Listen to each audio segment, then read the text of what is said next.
far away. Come and give me your love that you're hiding. Come and give me your love that you're hiding, baby. Come and give me your love that you're hiding. I will keep it burning forever.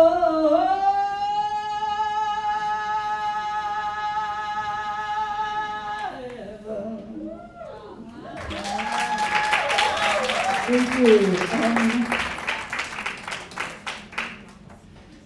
The one song, the one item that I'll be, and I can hear it. There you go. Step it up,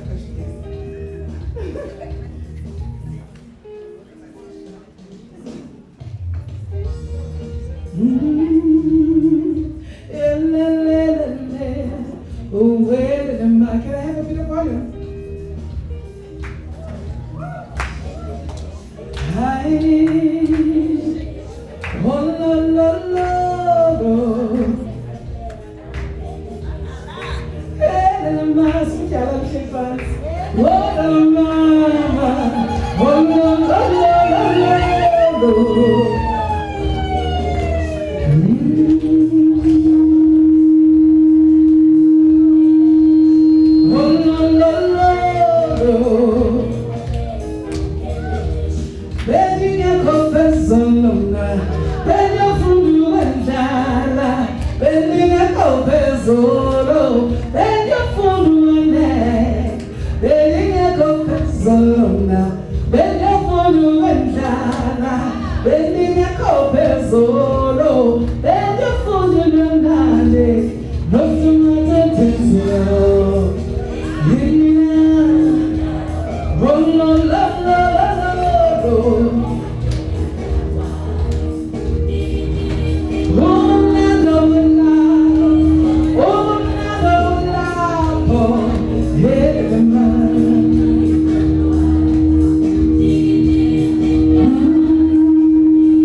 Oh, hey,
Can you please give Pinda a round of applause?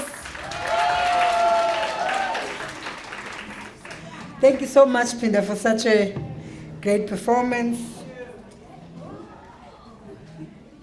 While we're waiting for the team that's putting together the notes, remember before we break for lunch with two Andrews, there were two speakers who had not dealt with some of the entrepreneurial opportunities. Look, the photo shoot group, Mam Divua,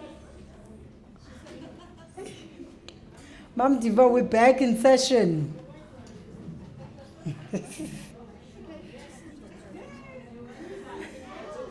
We're waiting for you.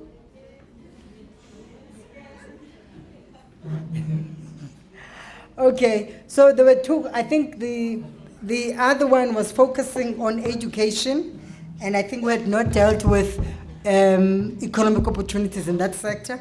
And the second one was on waste management. So I'm going to call both Thuli and Dr. Lite to come through and just take 5 minutes each to say what are the opportunities while we're waiting for Praveen and the team to compile the notes. Can I borrow your arm? Oh my God. No, I want to show people your bangle.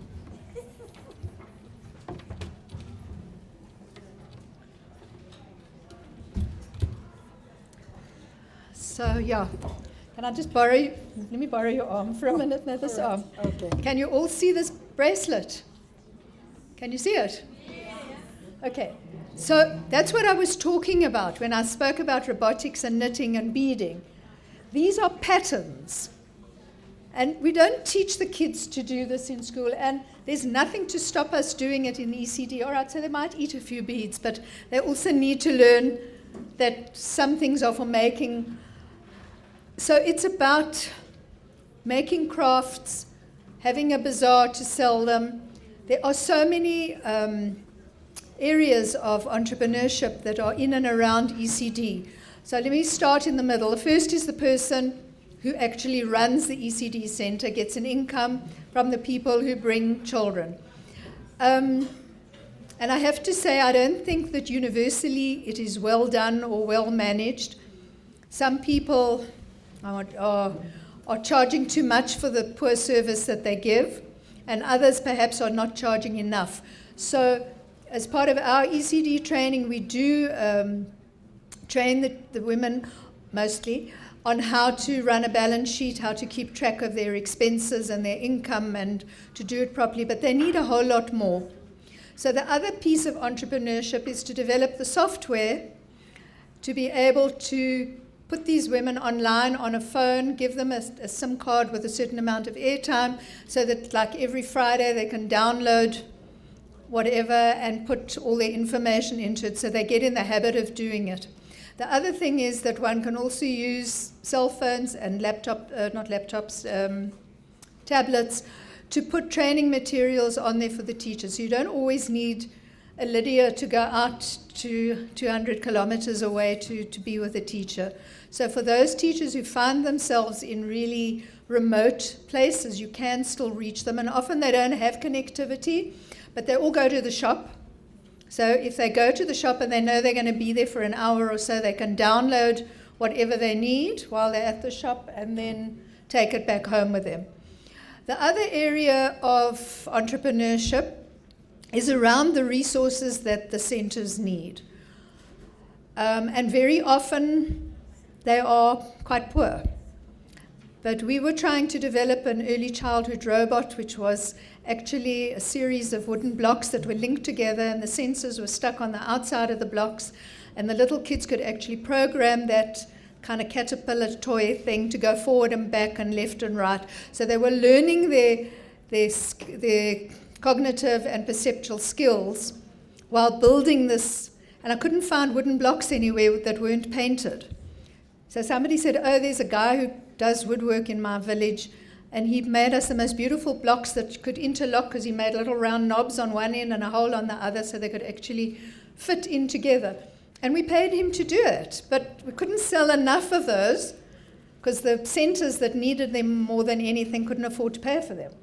So, but what I'm saying is that, I mean, we're not in the business of selling stuff, but that's an entrepreneurial kind of thing that somebody could set up and say, well, look, there are 10 ECDs in this 20-kilometer radius. They all need the same kind of toys and blocks and building equipment.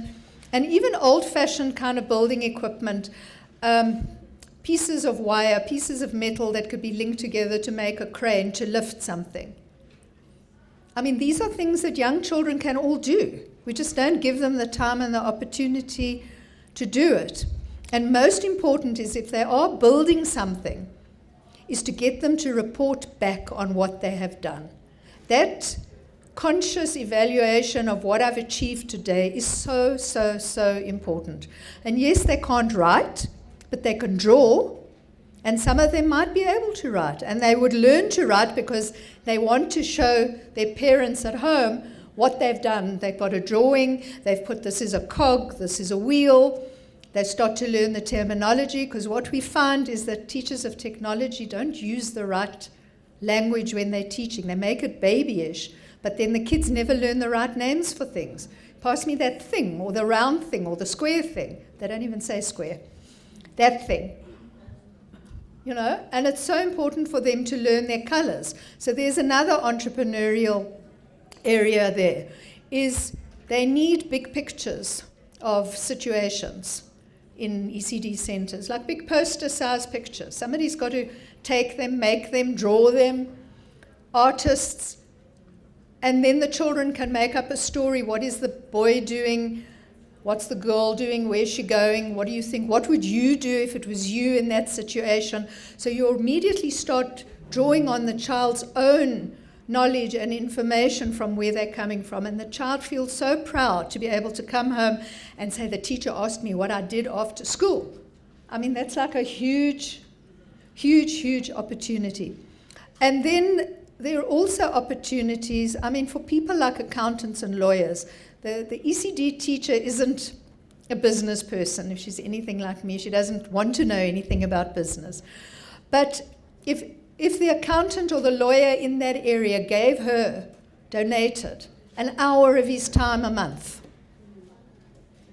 And I was thinking also of maybe having vouchers that could be printed, that people at the side of the road could be giving away, selling vouchers to bypassers and drivers in their cars and so on, which will entitle one child to a term at an ECD center or something. I think there are huge opportunities on the money side to raise the money, but it's a particular skill.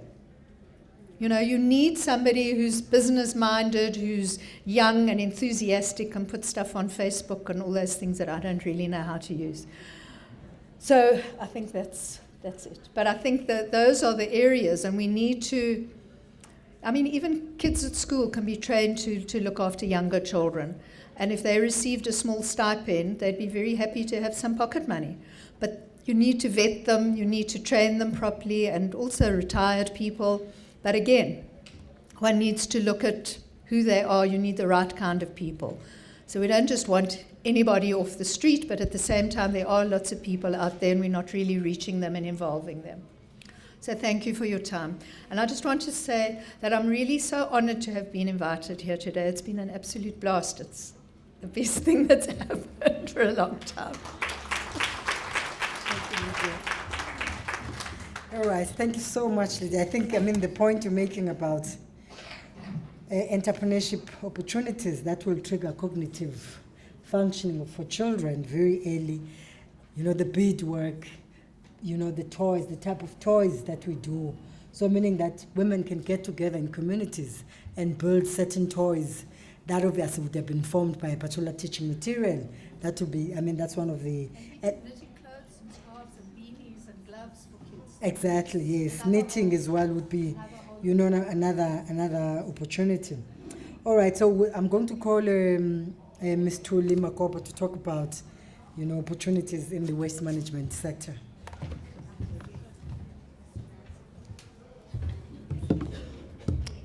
Good afternoon once again.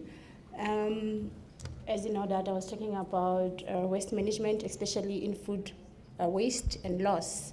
The entrepreneurial opportunities that you can find in waste management, for instance, is more like what do you do with the waste? So the one where like food is wasted and you need to turn it into a compost, yes, there is money there. However, I would like to speak about the space that I'm in with regards to waste management. I'm into poo waste management. Maybe we call it number 2. Yes, I am into number 2 waste management. It is not yet penetrated by a lot of us ladies for whatever reasons that we want. It's a very shitty and smelly business, but it is a business that is available for women.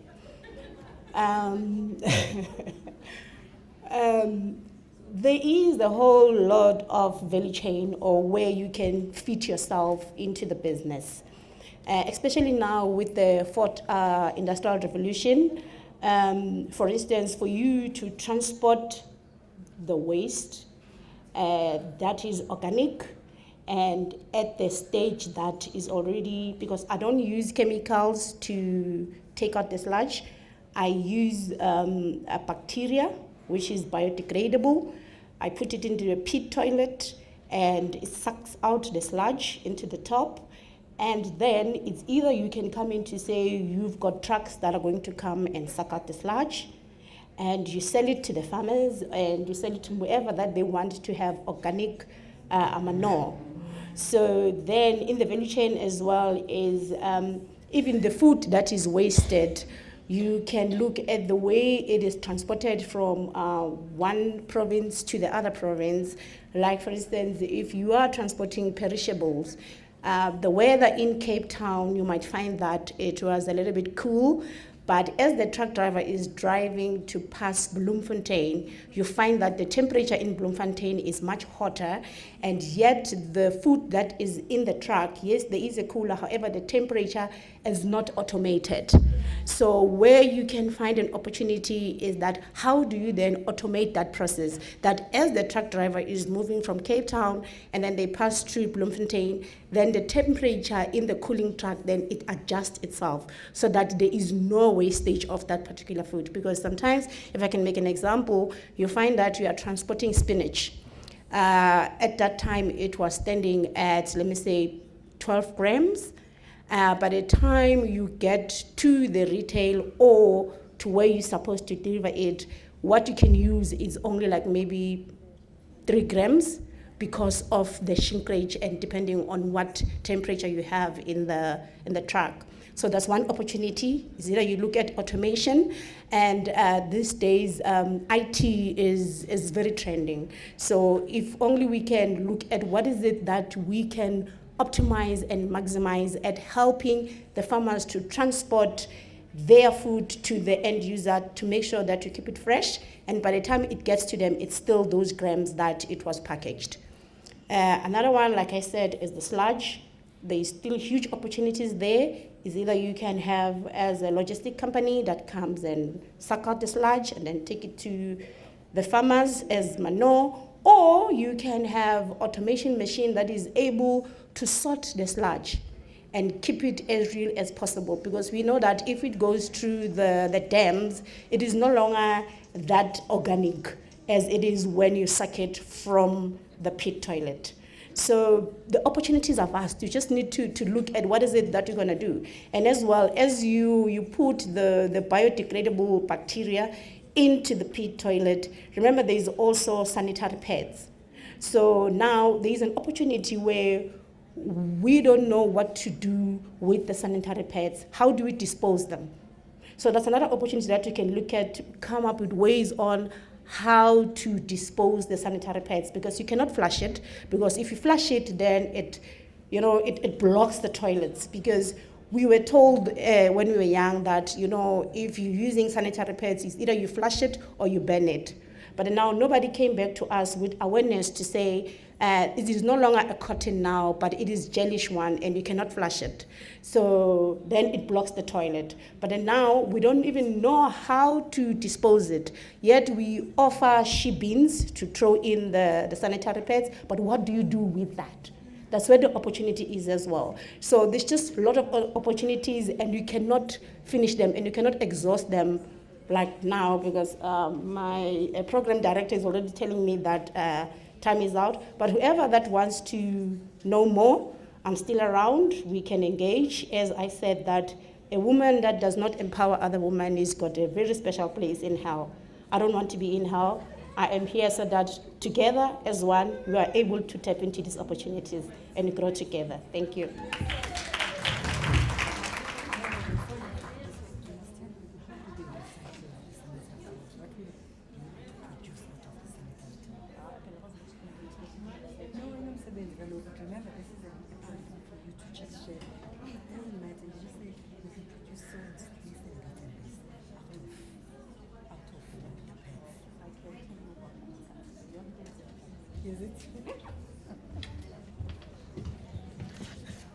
Okay, I was just asking to tell everyone what else can be done with sanitary towels in terms of waste management, because it's one of the most immediate products, and as well as manure.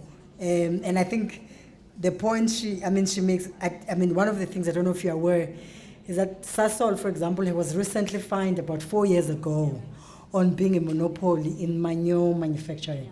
And all simple they do is that they collect all what we deliver as number 2, and they go and process it.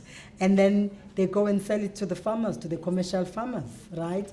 So, and that's one thing, but as well as you can always collect what you have and then generate gas, local gas. So what the Department of Energy has been doing recently is that if you're located in a particular community, you can actually have, they can give you there's a technology they give where you dip in and you deliver all your number 2s there. You can carry them and go and deliver there. And then it gets processed, and the next pipe, it actually processes a gas and communities. So I know University of Fort Hare has actually done this project funded by World Bank and Department of Education, and University of Fort Hare is actually done it for a local village that is next to them. So it's really something that you can, but obviously what it actually requires is the social facilitation. I think the point that Anne was making earlier was that we need to be able to forge partnership, but as well as we use what is already embedded in us, because women are able to nurture relationships. Sometimes women, you don't see each other for 3 years, but when you see each other, you can stand on the road for 3 hours just catching up with each other and catching up about everything else. But also you think about how do you use that 3 hours to have both a social human conversation, but at the same time you use it as well for an economic conversation. So there are a lot of opportunities around waste, and perhaps one of the projects which I'm aware that Mam Togo is close to her heart is the waste management and how we monetize. Because, Tuli just only spoke about the number 2. You have plastics, for example, right? You have papers, for example. So there are a whole lot of things that we need to start thinking about when we dispose of anything at home and say, if I throw away this tin of beans, can't I collect with other women and create something out of beans? You have glasses as well that you can also do the recycling of. And I think part of the program that's how it can take up going forward is to really teach, the micro waste management, basic 101, so that people are able to live their lives and still be able to live in a clean environment. Okay, let me just check if Praveen and the team are ready to come back to just give us a reflection of what are the issues that have been discussed across the groups. Okay, while I'm not getting an indication, perhaps let me take one or two questions or one or two contributions from the floor for both Dr. Lydia and Tuli. Any questions?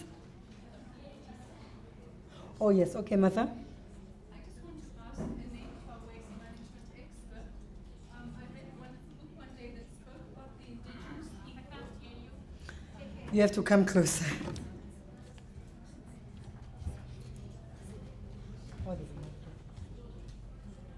you very much. Hi, thank you very much. I just want to thank both of you very much.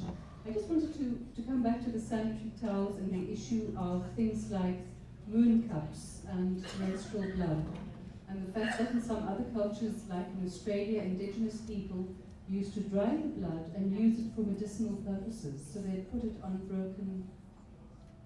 broken wounds and heal people. And I know there are all kinds of issues, but I think it's incredibly important that we look at the indigenous knowledge of other cultures, because we know that in Switzerland they use afterbirth because it's the most amazing, cells that they can use for stem cells research. So we must really look carefully at what it is that we're throwing away, because we know that in nature there's no waste.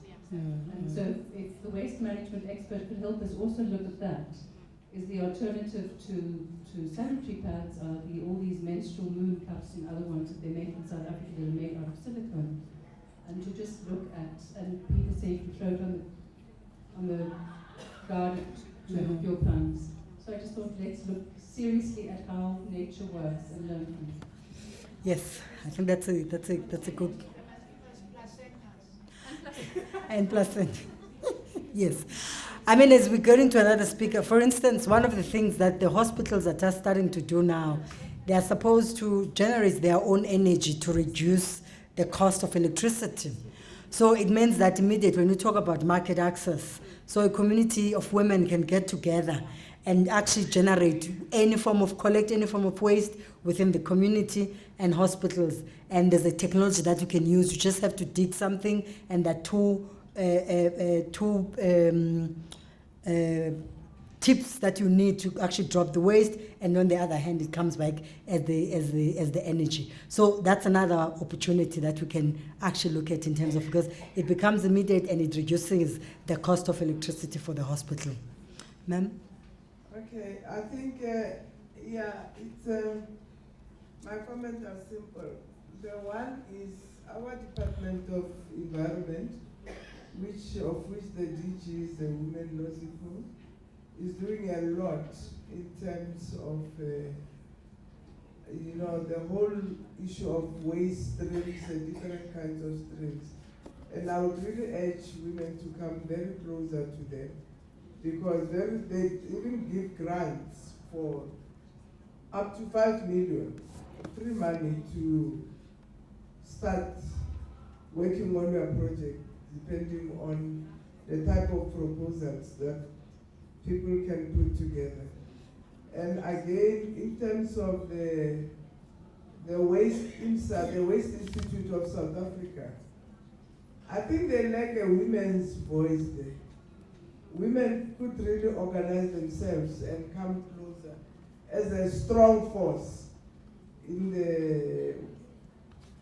within the structures of the Waste Management Institute.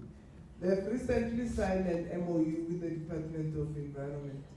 And if we don't action and put our weight there, we're not going to benefit from those structures. And really, the Nozipo is doing a wonderful job, and she's there to support women. Thank you. Thank you very much. I think that's a very good information, because already it addresses the issues of access to finance. And I'm hoping that perhaps as part of the package of support will include technical assistance, project preparation, but as well as a bit of training, because you're not going to be able to wake up and start a new sector without any training program. So let's hope that. But I think the point you're making as well, that the Waste Institute of South Africa needs some women's voice, and I think it's something that both the leadership of SAWID are in the room, and they might want to take it up and have a dialogue with a conversation with the Waste Institute, just to say we would like women that we work with to actually get support. What is it that we need to do? Any other question from the floor or an input?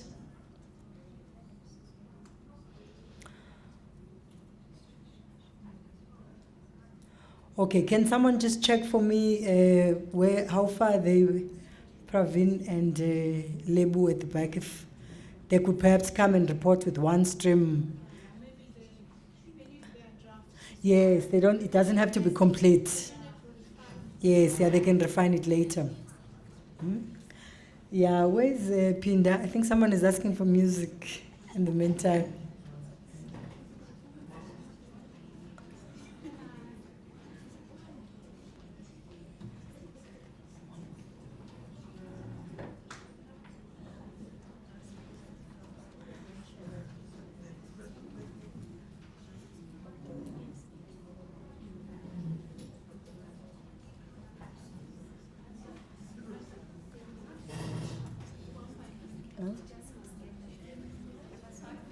Bazukuba in as well. I think let's just get the high level stuff.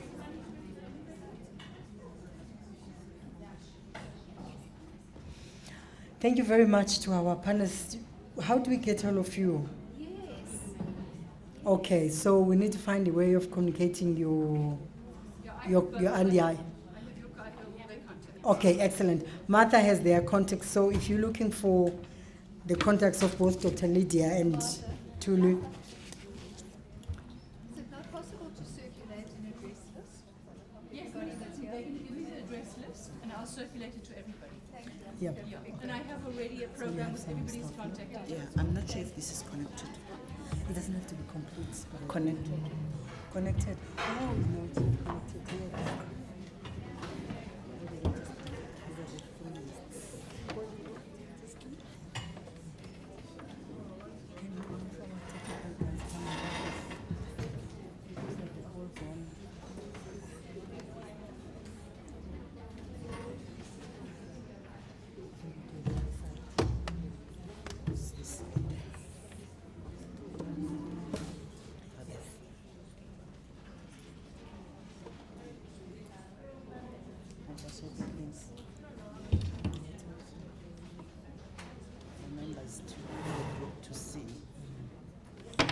You're doing waste management, right? Okay, and then Praveen is still dealing with others. We see some agriculture.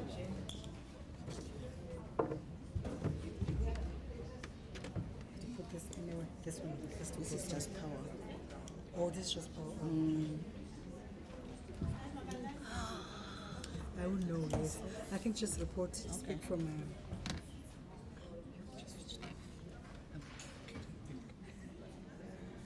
You can go this first.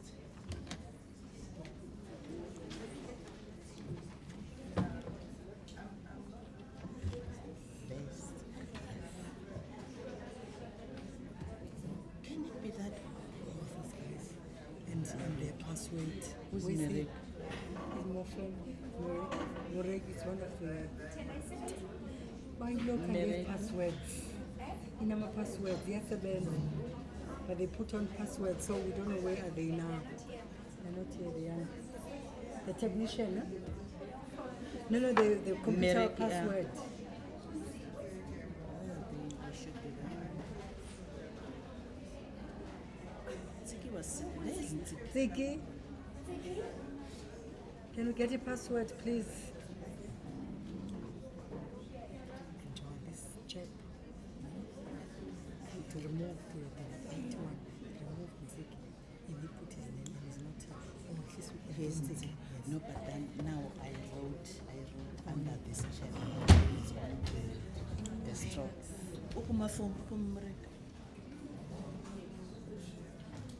It's let me enter with my details.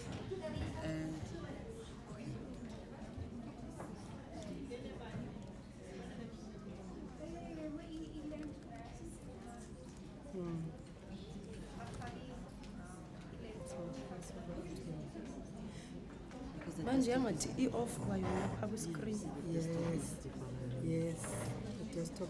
It's on Mufeme's. Yeah, Mufeme's desktop. Oh yes. Where is he? I don't know. Let me try to call. Can you do the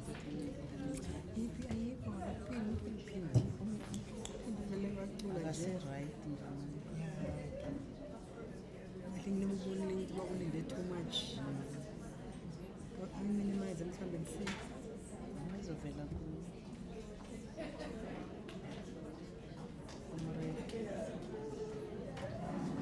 Are you ready, Sushila? Yeah, we're ready, but we don't have the password. The computer is password protected. Call Ignatius very loud. Ignatius, it's Mureo. Ignatius is the... Where's Ignatius? Ignatius from conferencing. The ladies need you. Maybe that will get him running. She's not. He's getting paid to be here today. Where is he going? Is it? No, it's just for here now to read. Okay, alternative, you can go ahead and then we're going to be. Where's your one? No, but what's password? Is the computer or laptop on? Yes, the password, yeah, but it needs a password. Where's yours? Okay, is yours here? No, we don't have. I didn't bring the adapter for Apple. But you have the information this one? Yeah. Okay, let's try this one in the winter. While we're waiting for Ignatius.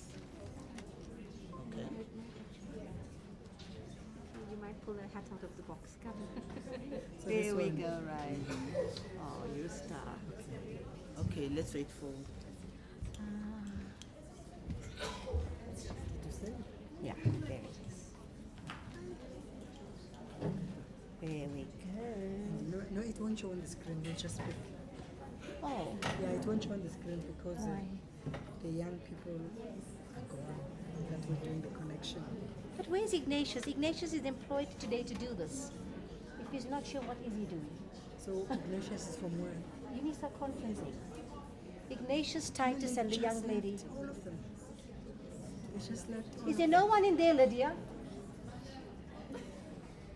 So all the technical guys are gone. UNISA, can we just lodge that, please? There were 3 UNISA conference technicians deployed here today, and all 3 have disappeared. Yes. Which puts the rest of us at a serious disadvantage.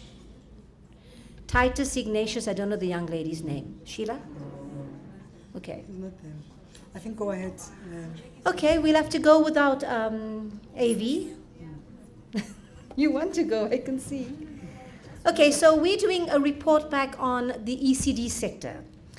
I think one of the challenges that the small groups had was that in plenary, we didn't really discuss what were the SMME, the small, medium, and micro enterprise opportunities available to women within the supply and value chain in the ECD sector. As a result, a lot of the small group discussions talked about other things in ECD, but not the enterprise opportunities for women. Fortunately, in the group that was pulling together, we had at least 2 people who were sitting in some of the small groups. I have some ECD background, and so does the other woman working with us. So we just added some of our own ideas, if you don't mind, just to add a bit of depth and strength to that. Okay, so the first thing was, in terms of the problem statement, there were about a half a dozen. There's the password. There were about a half a dozen or so points that were raised. In terms of the nature and extent of the challenge around women setting up enterprises in the ECD value and supply chain. The first was a poor legislative framework. The second was around the non-registration of ECD sites. The third was a poor nutrition, which affects concentration of the learners. The fourth was the lack of stimulating activities. The fifth, inadequate infrastructure and resources. And the sixth, the lack of trained ECD practitioners. So just from that list, you can see that it didn't really hit the nail on the head. All right, well, let's follow up from there. We'll pull a few rabbits out of the hat, don't worry. So what we then did was we did a follow-up slide to that looked specifically at some of the SMME opportunities in ECD for women, if that will help. So the first was to set up and run ECD sites themselves. That's a serious business opportunity. The second is women setting up businesses that train ECD practitioners, site managers, and other staff that work in ECD sites. So that's your training and support services to ECD sites. The third was the mobilization, coordination, and provision of transport for children who go to ECD services. That's another business opportunity. The fourth was around the food production and supply to ECD centers. Not just in rural communities where it's easier to grow food, but also in urban spaces. How do we grow our own food and then supply, small creches and nursery schools and so forth? The fifth was around the production and or the procurement and supply of toys, books, and other learning and teaching materials to the ECD sector, including things like, setting up carpentry shops that actually go and make wooden toys for ECD centers. The next was around the provision of financial, admin, and other support services to, for instance, a group of small ECD centers that can't afford to employ somebody full-time to just do that, like bookkeeping and so forth. Another one was around the production, procurement, and supply of uniforms and other school supplies like stationery. We know every year, children from a certain age have to wear uniforms or shoes or gym clothes or whatever. And we take our money and spend in large retail stores. Why aren't we? I don't know if you remember when we were young, over 50 years ago, we used to have a coupon system where we used to buy coupons and fill a little book. And then you could take that and you can exchange it for goods. And that's a wonderful way to actually, and then you could probably bargain for more value than your coupons are actually worth. So that's another business opportunity. We talk about cooperatives. Here's a wonderful opportunity to set up and run and manage co-ops for bulk buying for ECD centers. Somebody can actually start a business out of that. Then, all ECD centers have open days, they have graduations, they have days where you've got to take photographs. How about event managing for the ECD sector? Photography services, videography services, decor, those kinds of things, okay? Tents, marquees, chairs, tables, tablecloths. Somebody has to do that. Plates, cups, saucers, forks, knives, etc. And then the last one is fundraising. You could find 10 ECD sectors in your vicinity, bring them together and offer to fundraise for all of them, and you generate your income from a portion of the monies that you raise. So these are all business opportunities for women in very localized communities to start their small, medium, and micro enterprises that service early childhood development. So that was just an overview of some of the opportunities. I'm just going to go through some of the more specific. So what we want to look at now very quickly are, what are the resources then that women-owned SMMEs servicing ECD will need from different stakeholders and partners to enable them to set up some of these kinds of businesses. So in terms of knowledge and information, we now know that government has moved ECD from Department of Social Development to Department of Basic Education. Of course, we're still concerned around the continuity and what we call the institutional memory. So we're still saying that for a little while more, Department of Basic Education must be supported by the Department of Social Development and the Department of Health, even safety and security. So there's the other, the cluster support departments around auditing of the ECD sites. Now, I know there have been at least 2 big projects in the last few years. Has that been enough? Okay? And why auditing around ECD sites? Because we need to see what works, doesn't work. Not just in terms of things like registration and so forth, but for women who run existing successful ECDs. What has worked? What is the benchmark that you can use to develop other women to set up similar successful ventures? Universities and researchers, certainly research needs to be done around this. Okay? What makes a women-owned SMME in ECD work or not work, and how do we create models around that? Then again, basic education, DTI, the corporate sector. Knowledge and information around how to set up and run an ECD site, as well as SMMEs in the ECD sector to fit into the full supply chain. And then financial and other institutions, certainly knowledge and information around financial management, business plans, operational management, etc. In terms of expertise, and here we're looking at what experts out there, subject matter experts, etc., do we need to access to make this work as women entrepreneurs, okay? Department of Basic Education, universities and colleges again is the training of ECD practitioners. Now we're asking for a full qualification, which is a 3 to 4 year qualification. How feasible is that? How many can we train each year? Is there a middle road that allows people to stagger their development and growth so that the granny in the township who has 2 rooms can still do something to meet a need that government isn't able to meet? So maybe we should be engaging government around levels of ECD site registration. So if you're saying, I want to run an ECD site, we give you 6 years maybe to get fully compliant. Okay, so that's the one thing. And then again, the same players is around ECD curriculum and train the trainer. One way to get many ECD practitioners out there, many ECD managers out there is to train people to go and train other people. That's another business opportunity. Department of Basic Education around quality assurance, monitoring and evaluation, so that when women do set up these businesses, it's on target and not just fly by nights and so forth.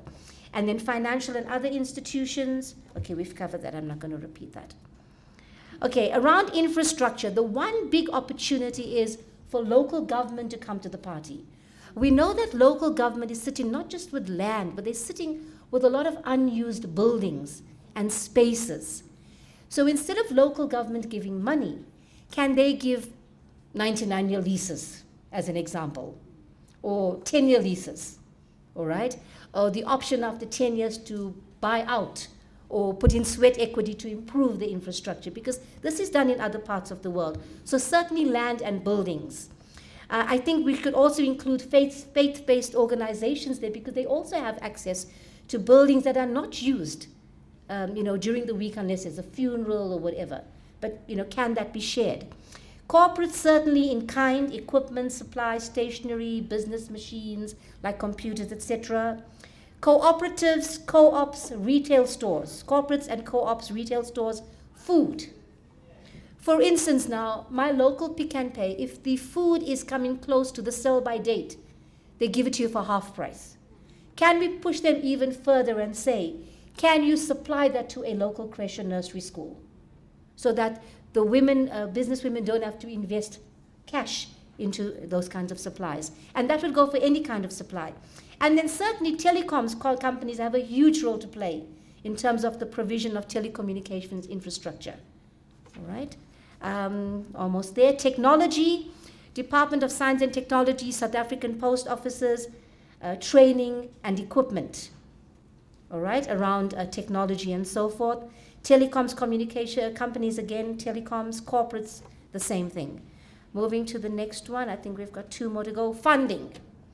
So we're saying money from government, corporates, CSI funds, corporate social investment funds.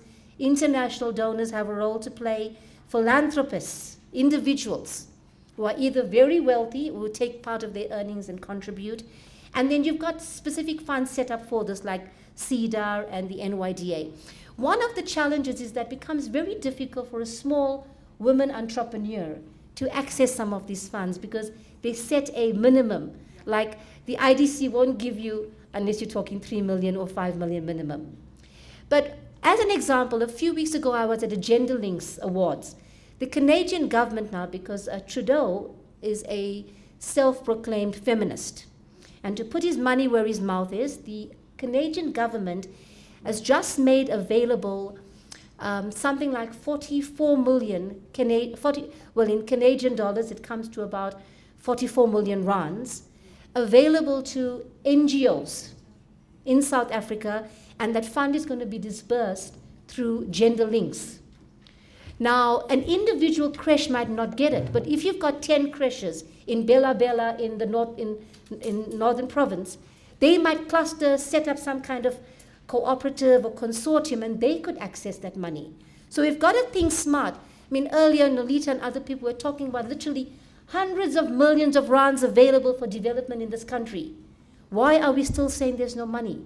Because we don't know where it is. We don't organize ourselves.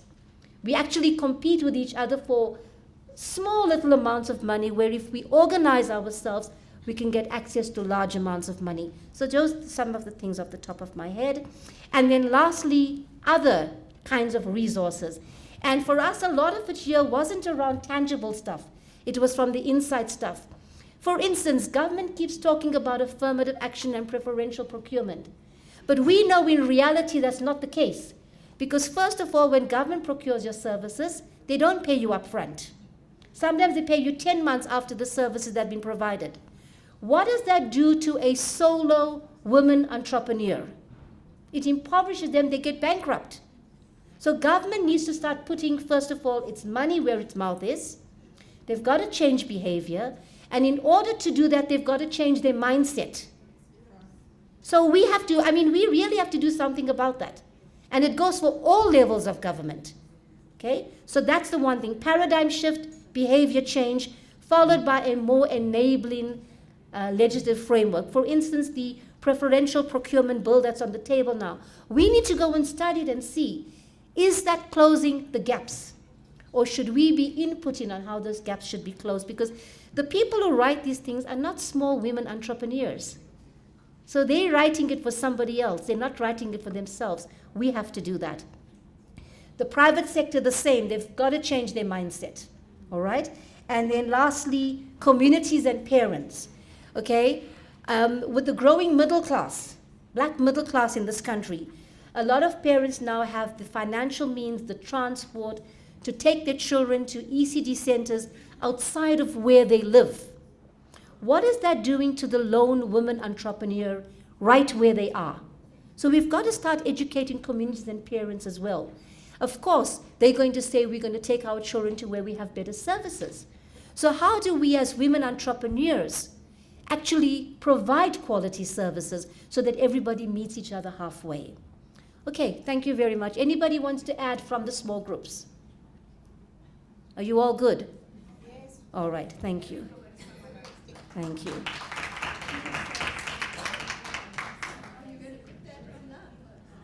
We'll clean it up and do that. We'll clean it up and do that. And then the report will come later. Thank you. So Sheila, are you ready? No, Debu for the agriculture is coming. Lovely. Okay. Thank you. Never's got another stick? Yeah. No, she you'll has just her own read, okay. computer. Yeah. Lovely. Be careful. Yeah, shift the thing. Just put your computer on top of this one. Sure, good afternoon, everyone. We clearly have the graveyard shift. So we're going to go very quickly, just so that you get the essence, but I'm assuming there'll be some sort of report that's shared after here. So I didn't hear the beginning part of the one before, but I'm assuming a lot of the issues center around access. And so for us, it was really around that. So I think the broad topic around what is the problem statement, it really is access to those important things that make things happen. And so the group for agriculture spoke around access to land and water, access to skills, knowledge, information, mentorships, and networks, access to funding, access to technology, and more importantly, skills on how to use the technology, access to tools and equipment to work the land once we have the land, access to what the complete value chain looks like for agriculture, particularly from primary production through to products on the shelf, and then access to even private sector support. So I think the biggest thing was really around access more than anything else, and everything just seemed to fall within that theme of access. So when we start breaking down what then become the resources that are required under each of these, and I think a lot of it was when we're talking about knowledge and information, because it's really around access, so there was providing training, sharing knowledge and information, particularly information on land use and ecotourism. I learned that today. That's a very nice word, ecotourism. Does everybody know what that is? Oh, I didn't know that, ecotourism. Institutions such as the Agriculture Research Council, institutions of knowledge, universities that do a lot of research can certainly provide that. Another issue, another resource that is required around knowledge and information is around mentorship, guidance, advisory in terms of how to navigate the space. And in there, the ladies look particularly to the industry associations that can assist, like the agri-SAs of the world that have that knowledge. Resources around information on access to markets and the land, especially for rural women. And there was a particular topic around breaking the monopoly wall. And in there, I think the biggest people that are responsible for that are the government departments, human settlements, agriculture, land, and then obviously information around legal processes, policies, legislation, and the likes. And once again, that's government. And private sector, actually, if you talk about law firms, etc., around the laws, etc. When we talked about expertise, which is very closely linked to the information piece, but it was really around capacity building. So capacity building on agro-processing, capacity building on business skills, and in there, once again, there was a broad group of people or spaces that can provide that. So industry associations, universities, we talked about intergenerational information, so older women, particularly mentoring the younger women and passing on the information. We talked about incumbent large organizations. There are a lot of enterprise development type of programs that can assist and build capacities, international organizations, government departments, and the CETAs. Another area was around new and relevant technologies, and in there, once again, we identified CSIRs, the ARCs, government departments, especially the likes of the DTI that can facilitate that. When we talked about infrastructure, we can't talk about infrastructure without talking about the land. So the land. The land and water, and that is the prerogative of government. We talked about infrastructure in the form of the information that is available to facilitate a lot of this. So the ladies talked about a database, but I think it's more like a portal of information around the ecosystem around the women. So the expertise, the entrepreneurs, the opportunities, and in there we identified ICT organizations and private sector organizations and universities to assist with that. There was a talk about infrastructure related to equipment and machinery, greenhouses, tunnels, and vessels. We didn't quite identify where that must come from, but it must come from somewhere. So there's a question mark around where that must come from. Energy, an important part of infrastructure, so that is in the realm of government and private sector. And of course, you need to move the goods around and move your stuff from where it is produced onto the shelf. So roads, rail are an important component. So government, once again, is in that space. Technology, over and above the new and relevant technologies that we spoke about earlier in terms of hardware and machinery, we also talked about the database. So there was a repetition around the technology, and obviously everything goes to skills, etc., and how to use the technology. Funding, we talked particularly around information about existing funding that is available. So once again, it's the DTIs, the CETAs, the Department of Agriculture, Land Bank, etc. And then there was an interesting talk around the ability for women to organize themselves, to be able to facilitate the ease of access to this funding. So structures and partnerships that can facilitate, so the co-ops and so forth. And it was also discussed that this conference is a right place to start, because you start pulling together women that can actually, instead of going alone, can actually come together and take, and it's almost like buying power in some areas that can facilitate that. And of course, then there was also an issue that was discussed around the fact that there is an interdependence between funding and land. So we go back to the infrastructure piece, which is around saying, let's make sure that the land is available for us. And then the very last thing, I'm doing well for time, is when we talked about other, I suppose one of the things that came out was some form of monitoring and evaluation. So how are we going to know that we're doing well? We didn't quite discuss where that was going to come from, but it's something to solve for. That's it.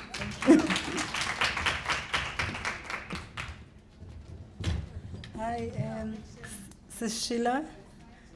Will you please come forward for agriculture?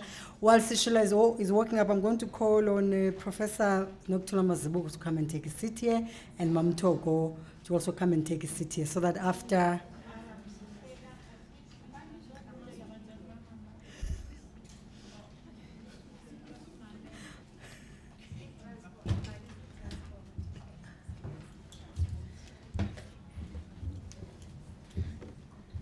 Thank you, Program Director. I am not going to waste your time now because I know I'm standing between you and your journey back home. Okay, so I'm reporting on behalf of the groups that actually dealt with waste management. We actually combined the problem statements. We came up with the lack of knowledge as a problem statement, lack of knowledge and accountability within the waste management sector, and the barriers to access that sector. However, the bigger challenge is that many people, particularly women, we are the producers of this waste, but we don't really have an idea of managing it. Worst of all, we don't see that as a business. We need to start this afternoon seeing that as a business. From knowledge, okay, knowledge and information, the groups thought that the Department of Environmental Affairs is the key stakeholder here. Local municipalities and schools, knowledge and information can be actually acquired from there. Schools and universities providing formal and informal knowledge and information. The road shows could play a bigger part in ensuring that there is knowledge information appropriately disseminated. Awareness campaigns by NGOs, community-based organizations, ward-based forums from our communities, because we live with that. We can share skills and knowledge easily from the people that we live with every day. Then coming to expertise, the groups thought that educational institutes can provide that because they have that leverage. Private sector can also play a bigger role. Waste management and recycling specialists from private sector, because they work with that, they also do research, they test and test and test again through their experiments. Then they come up with solutions of making that. However, we don't really have probably that kind of information for women to be able to take that and actually implement as business people. Women, we are here to make money. I don't care who says what. We are tired of identifying challenges, whatever. We want to make money. We just want to make money. We know our challenges. We've been identifying through dialogue in, dialogue out. We know we are here to make money. Show us the money. Now, under expertise, what do we need? We need skills and knowledge. We need awareness programs. However, the key thing, we must have passion in this business. That's what the groups actually came up with. So under infrastructure, identified was recycling depots that is required, the storage units, knowledge centers, just-in-time information acquisition, transport. Now, transport refer to those refrigerated, I'm going to come to those later, refrigerated transportation or trucks. Now, what do we need under infrastructure? We need acquisition of land. It's a pity Dr. Vuyomahlati is not here now. We need acquisition of land and building. We are here for money, guys. Local or tribal authority must provide land because we want to push those business. So this is our message this afternoon. And we are behind you, Dr. Mahlati, and your commission. That report, we are so behind you, all of you. Coming to technology. skills transfer was identified as the key point.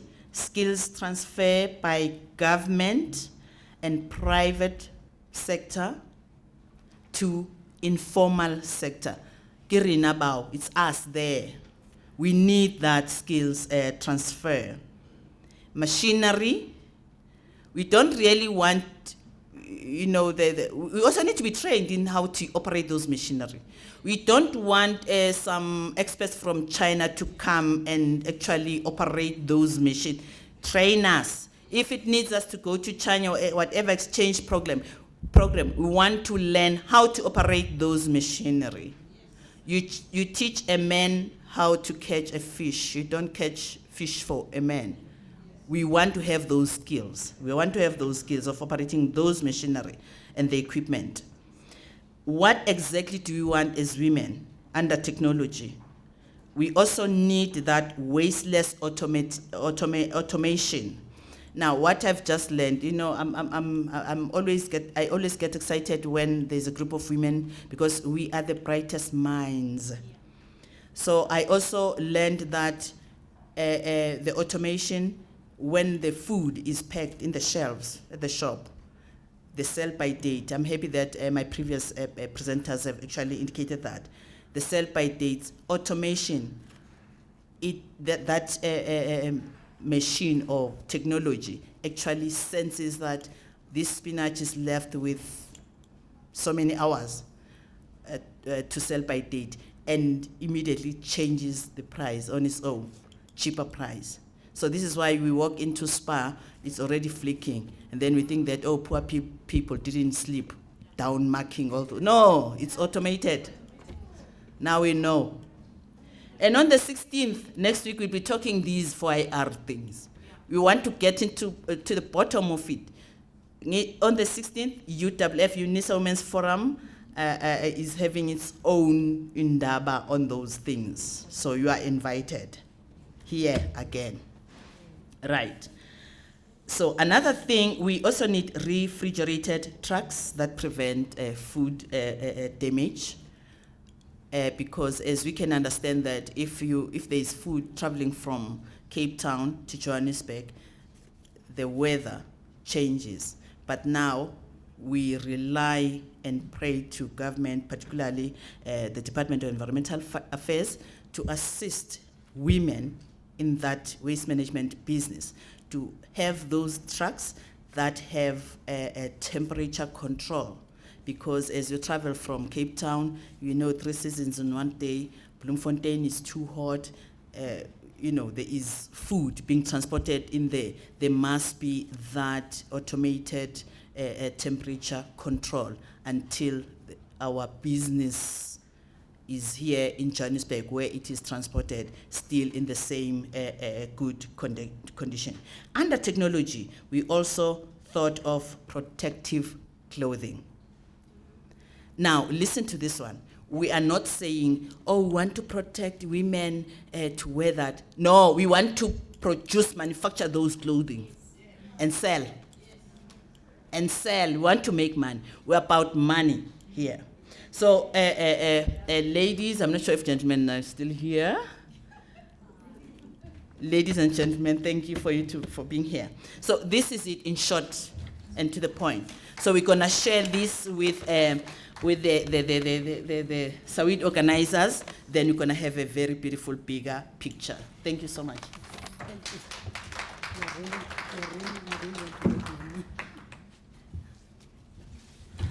All right, thank you so much, Sister. So the groups have actually reported. So I think the role of the SAWID Secretariat will then to compile the report and share with us and obviously highlight what is the low-hanging fruit or what are the things that you can do in short term, medium term, and long term.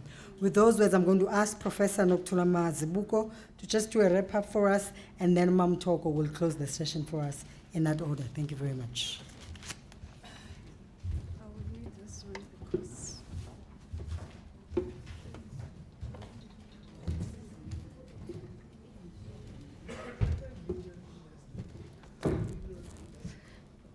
Good afternoon, ladies and gentlemen.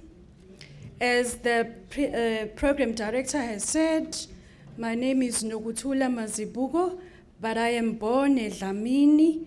I am Umasibalkhulu, raised by a Umakweyama. So I have the characteristics of the greatest woman whom gave birth to me. I have the simple and brief task to do the wrap-up. I just want to reinforce the idea that we as women are the mothers of earth, and therefore we connect more with the earth and the soil. As Dr. Sheila Khumalo has said, that we are here to talk serious business about money, and I say, I concur with that actually money loves us. It loves and rubs good on us. I have, as an academic, I just want to put the points in that order. I have about 4 points to discuss in the wrapping up, as well as putting the way forward as we live today and going forward with our daily multitasking that we have to do as women. I begin with the role of education. As we are here today at the University of South Africa, what exactly is our role? The role of education, as Professor Makanya earlier on mentioned, that it is about life learning process that needs to be leveled up so that it meets and creates spaces for women. And I say to that, if there are no spaces created for women, we just break those walls softly as we can do, and as how we have done in our lives, where we have been told no, and that no has turned into a yes. University of South Africa, the contribution that we do bring about is research, learning, teaching and learning, as well as training, as well as community engagement. So in that sector, as we want to be a visible platform for transformation, we welcome the ways of teaching each other about writing proposal for funding, whereby there will be partnership into gathering that type of knowledge, and therefore we submit to the right platforms where we would be getting funds for visible and relevant projects. Irrespective of having these stumbling blocks that were mentioned earlier, that one of them being gender-based violence, access to land, access to finance, sexual harassment, and in nowadays, even in the private sectors as well as government, there is an increasing situation of sex for jobs, looking at where we are living in capital societies. And I always say capitalism and patriarchy are the disasters or the creators of inequalities that we see in our societies and we're experiencing every day in our lives. The last point is creating the way forward. I'm just going back to what Professor Makanya was saying, or endorsing earlier, the relationship that has continued from the SAWID, South African Women in Dialogue, as well as UN Women, and SALGA, as well as University of South Africa. There should be a continued partnership with those. When we say UNISA, UNISA is so broad, we're specifically looking at the UNISA Women's Forum, where it's being chaired by Dr. Sheila Khumalo, as well as the Institute for Gender Studies, where it is being headed by Professor Nokuthula Mazibuko. So, and they cannot do that partnership alone. They need private sectors, because that is where the ATM, we bring in the mind, the planning, and the execution, and then they must bring the ATM.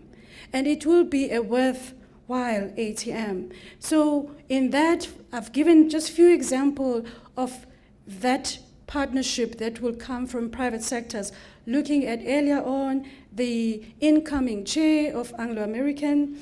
We could also be in partnership with faith-based organization, your NGOs. You don't have to go far. There are plenty of NGOs where you are.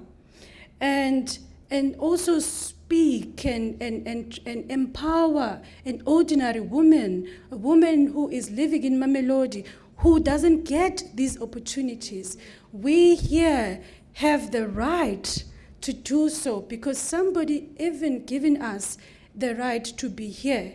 So it is your born right to do what was done to you in a positive way. Another stumbling block which we never mentioned here is the insecurities that lives and breathe among us as women. I say to that, you could not be at fault of that creation, but you are at fault at making that insecurity and feeding it and making it alive and preventing another woman from getting an opportunity that was provided to you. And I say to that, you do have a place in hell if you are that woman. I thank you.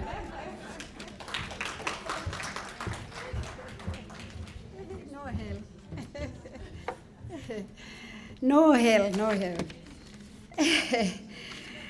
Well, it's been a wonderful long day. As always, when it starts, you get very anxious. Sistope knows me. I just want to make sure it all goes well.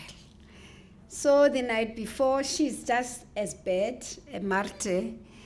And so the SMSs, did you remember this? Did you remember this? They were just all over the show this morning. Even this morning, we were still sending some WhatsApps.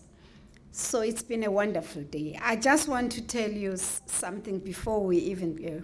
Praviana, when we were planning the last meeting we had here, we were talking about by 4 o'clock, it will be empty. So let's try and finish by 2. She said, those who really want this to go on will stay on. Yes. So I would like to thank you. I'll start with you before I thank everyone for being those who really want this thing to work and you stayed on. Thank you very much.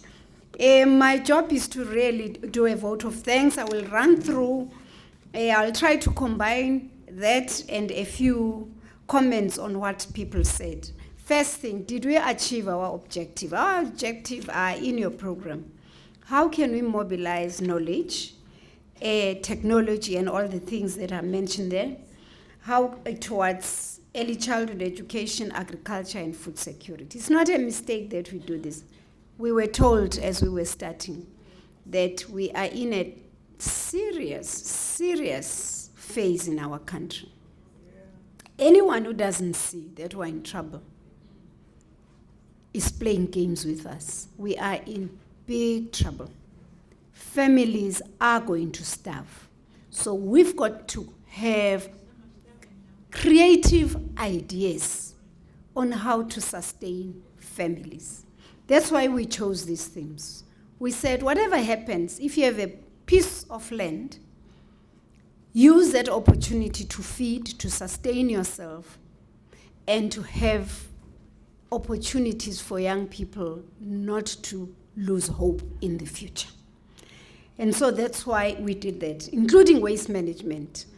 We've got to sustain our environment, as she said, but we need job opportunities that are new ways of making money. So that's why I believe that we have met our objectives. So I would like to first thank, in the order in which our program came, the program director of the day. I'll start as I can. Thank you very much. We chose her because amongst ourselves, with her and Vuyo, they are in this space of economics and understanding where things are. They are in the right places. They have a global view of where we are in our economy in South Africa. So you did a sterling job. Thank you, thank you.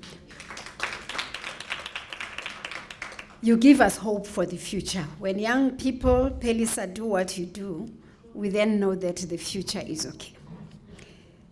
Our devotions. As SAWID, we believe that we have to anchor ourselves. Even at times of like this, it is through spirituality that we have to anchor ourselves and give ourselves a possibility of the future. So we thank you for giving us that positive energy and a spirit of never giving up, and the understanding that there is a higher power that will keep us going at all times. So thank you, all of you. I will not even mention the names at this point because of time. Professor Makanya opened for us, and as always, he gives a very, very well-researched presentation. We are grateful for the memorandum of understanding we have with UNISA. When we came here, we wanted a home as SAWID. We have no money. What we have is the ability to organize. Money, zilch. But organizing, yes. So those of you who have money, you'll get letters from us because we do need a little bit of money. No, to run the office at least. Yes, and then for programs, it's a different story. We don't even want your money. We just want to make sure we organize, money goes where it needs to go, to those who run programs. Professor Makanya talked about leveling the playing field. He says we must begin with education. I'm one of those who believe very strongly that we've got to ground our education. I think we haven't done well. We really, the talk about early childhood education that we've wasted billions and people can't read, can't write, can't be creative. There's something we didn't do right. I hope we can still get it right. The deputy minister came, and unfortunately she left, and she gave us ideas of what is out there, and I hope that you recorded it. She said there is Isivande Fund. I remember Minister Lulu launching this fund, but I've never heard what it happened. I didn't even know that it still exists. So I think that we really need to hold on to this administration that seems to be willing to work with NGOs and work with them because we need that help. They also she also mentioned the Bavumile program on training. We would like to know more about this program because we need them to hold hands because we need UNISA to train us in all these things that we're talking about. On setting the scene, Dr. Mashati said something. We need life-sustaining solutions. Sizobiga that we're in trouble. We have come to report that we're in trouble, and we now need life-sustaining solutions. Because Sawidians said to themselves, we want to make a difference where we are. And so we come here to listen in order to go back to our communities and make a difference. And talked about inclusive economic framework and gave us a number, 7 points that are important. In our report, those will be mentioned because it's important. Amongst the things she mentioned is that we should continue to look at where the assets are. We see ourselves as assets, but we also look at the assets and see where they are, and also have a collective voice. Our keynote speaker, talking from the angle of power, said something: use power for change and continue to push for gender equality and transformation, but also have your work-life balance, which was also very important. Work-life balance. We don't want people to collapse. So we would like to thank all of those. We then would like also to thank our performers.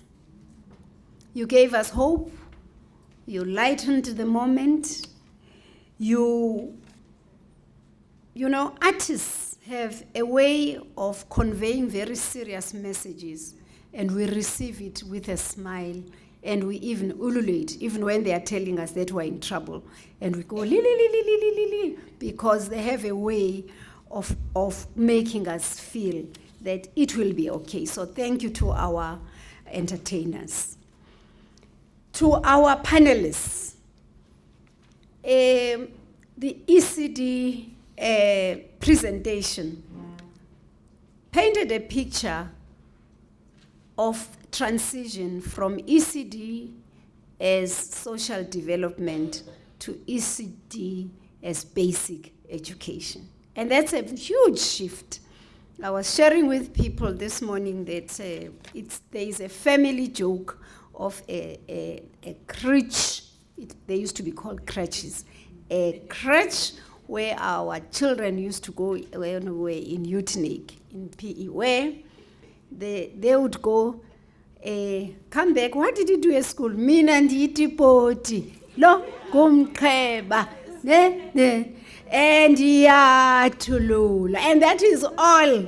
Then they sleep and they eat. We have moved from that.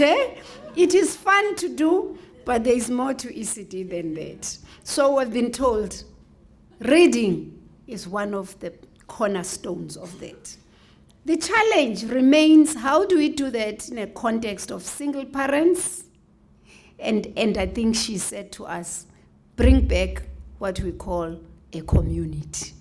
Grandparents, retired people ourselves. Maybe we have something more to offer for our children. On agriculture, the major issue there was access to resources and value chain.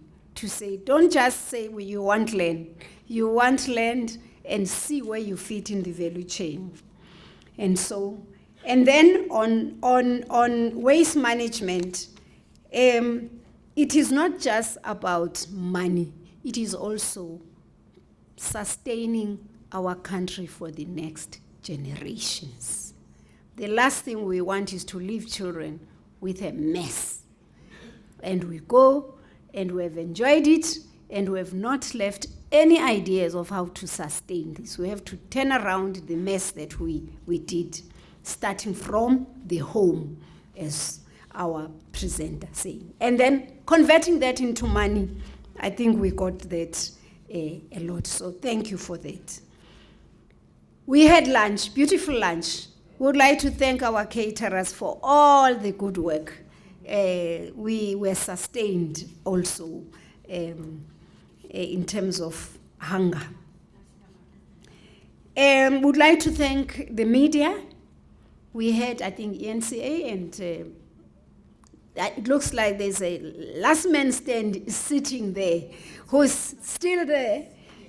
UNISA Media, thank you very much for staying on. And ENCA became our partner. The young woman was so fascinated. She says, you know what I enjoyed today? You know, to go to a forum where people are not talking about how corrupt people are, the state capture. They are just saying, how can we make things better?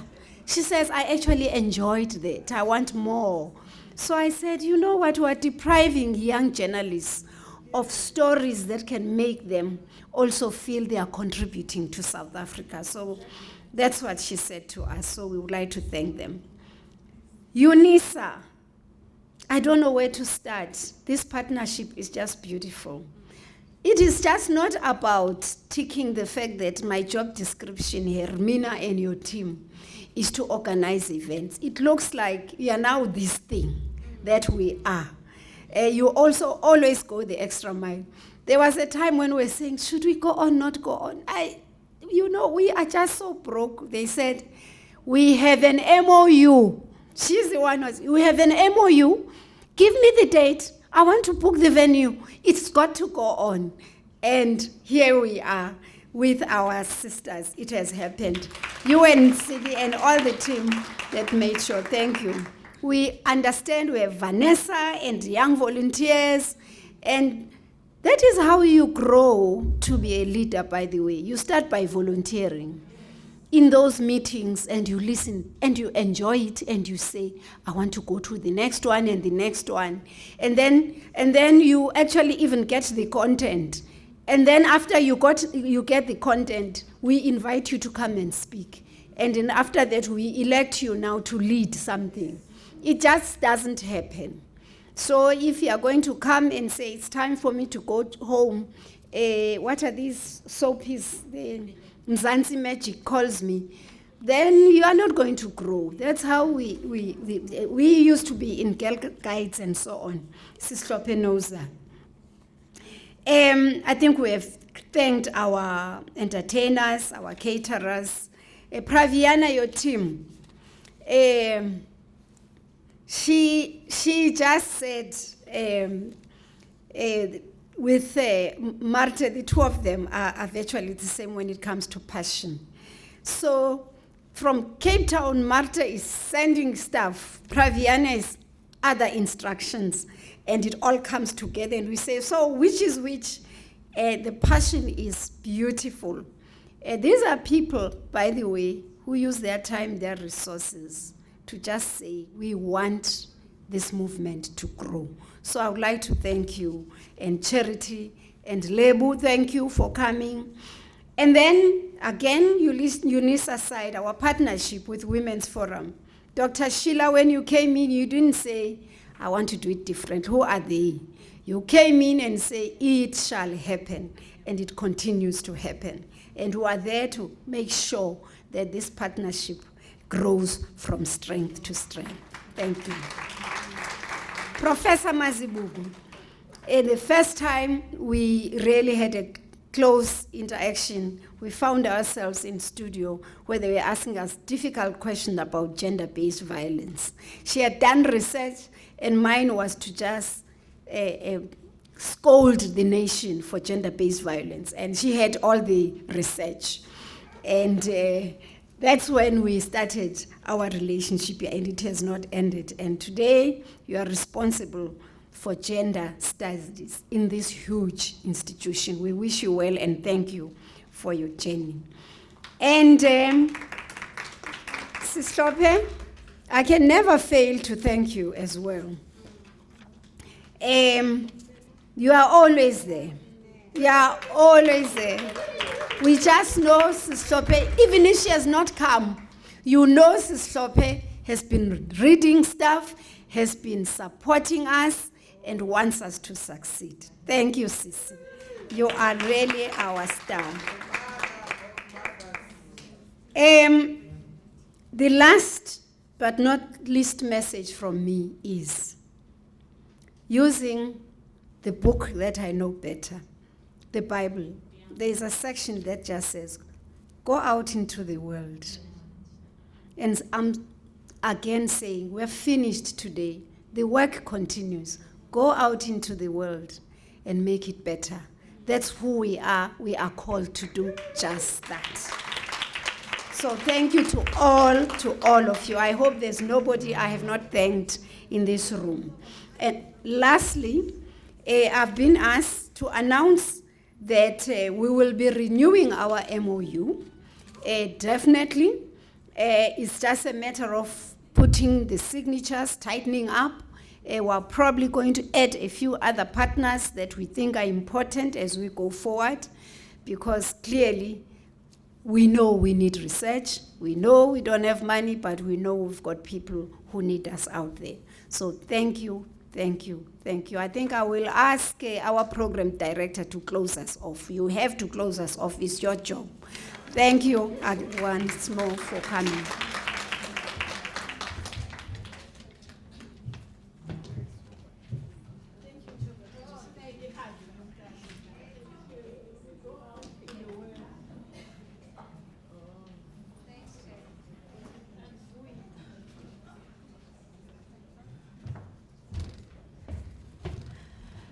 I was hoping that Mom Talk has done it all.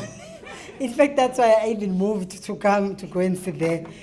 But I think just to say thank you very much for the opportunity to really reflect on the state of the economy, but also look at the areas where we believe as women who have the strength and commit ourselves. And I think the partnership really with UNISA, I mean, for me, speaks volumes about the commitment of the institution, but also how they use their institutional power to provide transformative leadership in society.